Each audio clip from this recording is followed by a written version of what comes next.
बरुड़ाले भक्त वांछात कल्पतरु तड़िदित वृंदिक पीतांबरधारी श्री बालकृष्ण लाल की वांगमय प्रतिमूर्ति श्रीमद्भागवत महापुराण सती अनुसुईया के समान हमारी मातृ शक्तियां, नन्हे मुन्ने बच्चे, आदर योग्य सभी बुजुर्ग, आदरणीय सम्मानीय हमारे संत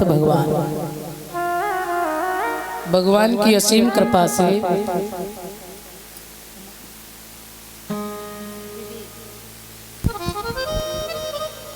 श्रीमद् भागवत सप्ताह ज्ञानज्ञ जो है, आज इसके छठवें दिवस में हम सभी लोग आनंद ले रहे हैं। छोटी बहन रूबी के द्वारा भगवान की सुंदर बाल लीलाओं का वर्णन आप लोग सुन रहे थे। इसी बीच में 501 रुपये का सम्मान ये विवेक की तरफ से, बहुत बहुत भगवान आपको सद्बुद्धि दे, सदा आगे बढ़े, भगवान से कामना है। भगवान की ब्रज की लीलाएं हैं, बाल लीलाएं हैं, तो थोड़ा ब्रज में ही चल के हम लोग आनंद लेते हैं, यानी मन से पहुंचो। तो हाँ, बड़ी सुंदर कथा है भगवान की, क्योंकि कैसी भक्ति होनी चाहिए। भक्ति में सरलता की परम आवश्यकता है, ध्यान देना। श्री सुखदेव जी महाराज राजा परीक्षित को सावधान करते हैं, हे राजन, आप अपने स्थान पर मन इंद्रियों को एकाग्र किए रहे, आपका कल्याण अवश्य होगा। भगवान रात में जन्म लेकर गोकुल में गए, और गोकुल जब पहुंचे भगवान 5 दिन की उम्र में पूतना मारने गई भगवान को। भगवान ने पूतना को देखे आंख बंद कर ली। परीक्षित को संशय हो गया। सुखदेव से पूछ रहे, महाराज आंख क्यों बंद कर ली पूतना, क्यों देख करके भगवान कन्हैया ने, क्या डर लग गया था उसका? तो इसके कारण है, बड़े सुंदर मत हैं विद्वानों के। पहला कारण यह है, राम कृष्ण दो एक हैं, अंतर नहीं निवेश, उनके नैन गंभीर हैं और इनके चपल विशेष। एक सूर्यवंश में आया और एक चंद्रवंश में आया, एक मर्यादा पुरुषोत्तम राम बनकर आए। ध्यान देना, दोनों ही पुरुषोत्तम हैं। अब थोड़ा मन का कनेक्शन सब लोग इधर ही रखें, समझ लें। दोनों ही पुरुषोत्तम हैं, एक लीला पुरुषोत्तम है और एक माया यानी एक मर्यादा पुरुषोत्तम है, दोनों ही है। और राम कृष्ण दोनों ही एक है।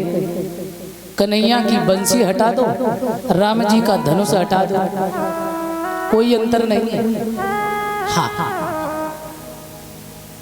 तो जब भगवान सूर्यवंश में अवतार लेकर के आए, तो सबसे पहले किनको उद्धार करो, बताओ किसका किया? ताड़का का। ताड़का मौसी जी आ गई नंबर पे। राम जी ने सबसे पहले उद्धार किया ताड़का का। इधर भगवान जब कृष्ण अवतार में आए हैं, चंद्रवंश में जब आए हैं, द्वापर में आए हैं, तो सबसे पहले मौसी आ गई पूतना। उधर ताड़का जी, इधर पूतना। पूतना जिसके कोई पूत नहीं है, पूतना। हाँ, तो बोले भगवान की आंखों में सूर्य चंद्र का वास है, एक आंख में सूर्य का और एक में चंद्र का।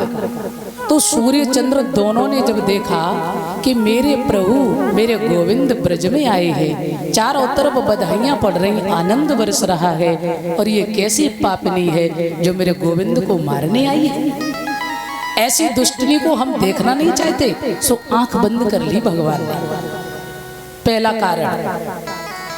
दूसरी बात, भगवान ने कहा हम तो आए थे जहाँ माखन मिश्री खाए, मौसी आ गई जहर पिलाने। भैया जहर पीने की हमें आदत है नहीं है, प्रैक्टिस है नहीं है। अब इसके तो बढ़िया, हाँ इसके तो प्रैक्टिस करने वाले भोलेनाथ बाबा हैं। सो आंख बंद करके भोले बाबा का चिंतन किया भगवान कृष्ण ने और कहा बाबा जी तुमने समुद्र मंथन में जितना विष निकला सब पी गई। बोले आज आ जाओ तुम्हारी जरूरत है, जब मौसी को जहर तुम पी लो दूध हम पी लेंगे। देखो जहां हमारे बाबा को रखा गया ना वहां केवल मेरे बाबा को इन्हीं चीजों के लिए रखा गया। हमारे भोलेनाथ कितने दयालु हैं, कितने कृपालु हैं। जब जब देवताओं को जैसे जरूरत पड़ी वही यूज कर लिया बाबा जी को।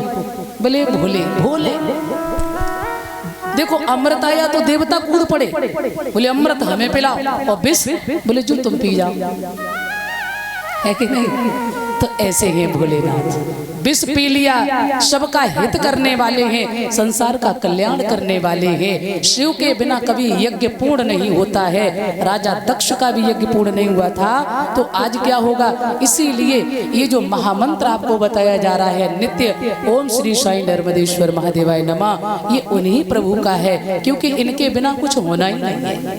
इसलिए आप इसे जरूर धारण करो, इसकी पुस्तक भी रखो, आरती करो, हवन करो, घर में आनंद बरसेगा। भोलेनाथ ने जहर पी लिया, कन्हैया ने दूध पी लिया। तो बोले आंख बंद करके भगवान भोलेनाथ का चिंतन किया था।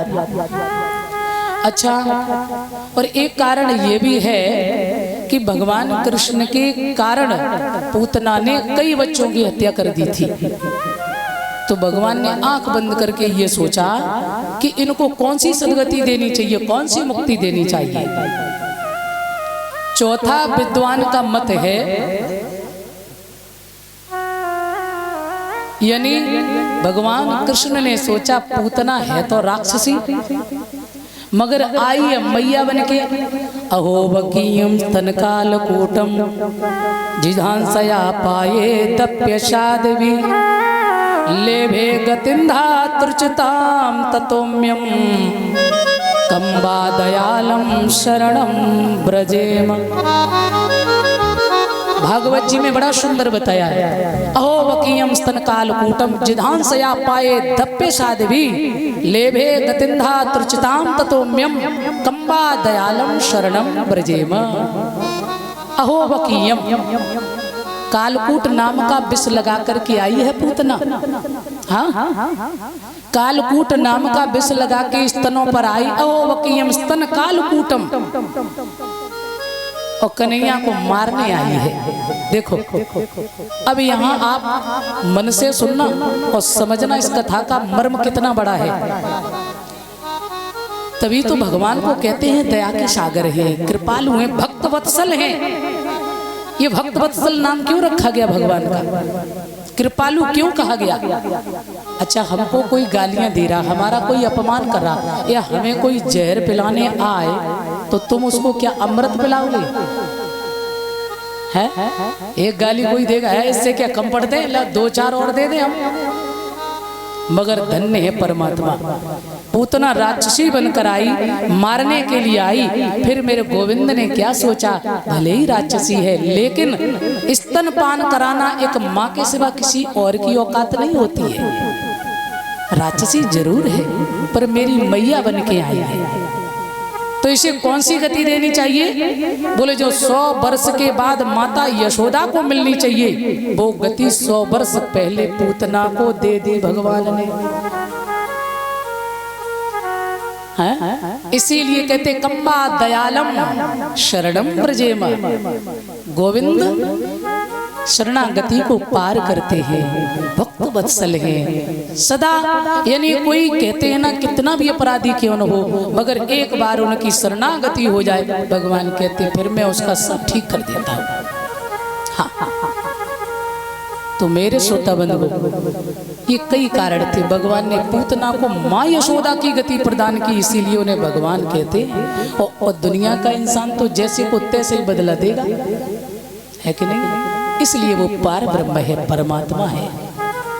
बड़ी सुंदर लीला है। संकटासुर का वध, तृणाव्रत का वध, और अघासुर, एक नहीं कई राक्षस आए भगवान को मारने, भगवान सबका उद्धार किए। ब्रज में सखियां जो है ये कौन है, थोड़ा मर्म समझ ले। गोपी किसे कहते, मैंने उस दिन बताया था आपको। गौ माने इंद्री, पी माने जो कृष्ण रस का पान करे उसे कहते हैं गोपी, चाहे वो स्त्री हो चाहे वो पुरुष हो। गर्ग संहिता में ऐसा प्रमाण आता है कि ये जितने भी गोपियां थीं ब्रज में, ये सभी त्रेता के संत थे जो दंडक वन में भजन कर रहे थे। जब भगवान श्री राम 14 वर्ष वन में गए, भगवान श्री राम ने इन्हें दर्शन दिया तो इन सभी ऋषियों ने भगवान से कहा कि हे प्रभु, ऐसा वचन दो, ऐसा आशीर्वाद दो कि अब की बार जब मेरा जन्म हो तो मुझे नित्य आपका दर्शन हो, बस यही चाहिए। भगवान ने कहा तो फिर एक ही काम करो, क्या? बोले गोपी बनो। वो सभी त्रेता के संत गोपी बन करके आए। अब कुछ लोग कहते हैं कि स्त्री से पुरुष नहीं बनता है, पुरुष से स्त्री नहीं बनती है, मगर ये आत्मा जो है ना, ये कॉमन जेंडर है। जो लोग इंग्लिश पढ़े हुए हैं वो समझते होंगे, ये कॉमन जेंडर है। इसको ना ही पुरुष लिंग ही कह सकते हैं, ना ही केवल स्त्रीलिंग, ये दोनों में ही आती है, कंबाइंड है। ना आत्मा को जला सकती है, ना अग्नि जला सकती है, ना वायु उड़ा सकता है। ये स्त्री पुरुष दोनों में ही आती है, कॉमन है। अच्छा ये बताओ, और रिश्ता किससे होता है? शरीर से थोड़ा ही होता है। ये कबर तो बदलने वाला है, ये जैसे ही पुराना हुआ कबर चेंज हो जाता है, मगर ईश्वर अंश अजर अविनाशी है कि नहीं? आत्मा ही तो चेतन है, आत्मा कभी नहीं बदलती है, वो तो जैसी की तैसी है। आज वही त्रेता के संत जो परम भक्त थे राम जी के चरणों के, वही आत्मा तो वही थी ना, कबर ही तो चेंज हुआ था, तभी तो इतनी भक्ति थी उनके अंदर, गोपियों के अंदर। तो केवल ये शरीर चेंज हुआ, मगर आत्मा ना स्त्री है ना पुरुष है। आज वही गोपी बने हैं आकर के, तो नित्य कृष्ण का दर्शन चाहते हैं, नित्य दर्शन। और यदि देखो महाराज भी जब हुआ ना भगवान का, तो भोले बाबा गोपी बन के गए। गोपी भाव श्रेष्ठ है ना, यदि कन्हैया को पाना है तो गोपी बन जाओ। गोपी का मतलब ये थोड़ी कि स्त्री बन जाओ तभी बनोगे, आप स्वयं सब गोपी हैं, सब गोपी। पर आप समझ रहे कि मैं पुरुष हूँ, मुझे स्त्री है, ये तुम भूल गए। तुम खुद स्त्री हो सब, तुम सोच रहे कि जी स्त्री है, जे भी स्त्री हो, तुम भी स्त्री हो सब। इस संसार में पूर्ण पुरुष तो एक ही है, ध्यान रखना। आदि पुरुष मेरे गोविंद, मेरे प्रभु, मेरे नर्मदेश्वर। पुरुष की उपाधि केवल एक अर्जुन जो हुए हैं, अर्जुन को तो भगवान ने थोड़ी उपाधि दी है नर और नारायण की। नारायण तो है ही गोविंद, और नर यानी अर्जुन को कहा गया, तो केवल अर्जुन को नर की उपाधि दी गई है, बल्कि परमात्मा के सिवा आदि पुरुष, ये भागवत का प्रमाण है। आदि पुरुष, पुरुष पूर्ण पुरुष जो है वो सिवाय परमात्मा के कोई दूसरा। आप सब जितनी जीवात्मा हैं, ये सब स्त्री हैं और सब परमात्मा की पत्नियां हैं, ध्यान रखना।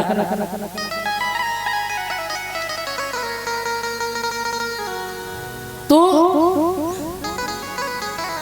अब भगवान की बड़ी सुंदर लीला है। तो गोपियां नित्य अपनी मटकी तोड़ती हैं, और मटकी के बहाने, कन्हैया थोड़ी किसी के घर चोरी करते, कन्हैया ने कभी चोरी नहीं की, और करीबी है ना परीक्षित जी, तो काय की करी है? नित्य नैनों की चोरी की है, नैनों को चुराया है, गोपियों को प्रेम जगाया है, कोई माखन माखन की चोरी नहीं। और यदि अध्यात्म तौर से आप देखें ना, तो ये माखन चोरी लीला क्या है? मटकी क्या है, कृष्ण क्या है, गोपी क्या है? एक दिन जब शीला के घर पकड़े गए भगवान, तो शीला ने कहा, आज तो लाला पकड़े ही गए ना, आज तो मानोगे ना कि तुम चोरी करते हो, आज तो मैया से शिकायत करके ही रहेंगे, तुम बहुत ढीठ पड़ गए हो, आज शिकायत करेंगे तुम्हारी। तो कन्हैया कहने लगे, भाभी मैं चोरी थोड़ी कर रहा था, तो तुम्हारे माखन में भरी थी चींटियां, मैं तो उन्हें साफ कर रहा था। ऐसे हैं मेरे गोविंद। तो चींटी क्या है? चींटी है राग और द्वेष। अध्यात्म में ध्यान दें, कृष्ण है ब्रह्म, गोपी है जीव, मटकी है शरीर, ये मटकी शरीर है, और माखन है प्रेम। कितना कोमल होता है प्रेम, भी ऐसे ही है। माखन है प्रेम और चींटियां हैं राग द्वेष। ब्रह्म रूपी कृष्ण ने जीव रूपी गोपी के मटकी रूपी शरीर से, प्रेम रूपी माखन में से राग द्वेष रूपी चींटियां निकाल के बाहर कर दे। ये है माखन चोरी लीला। और जो भगवान की शरण में जाता है वो सब कई कर देता है।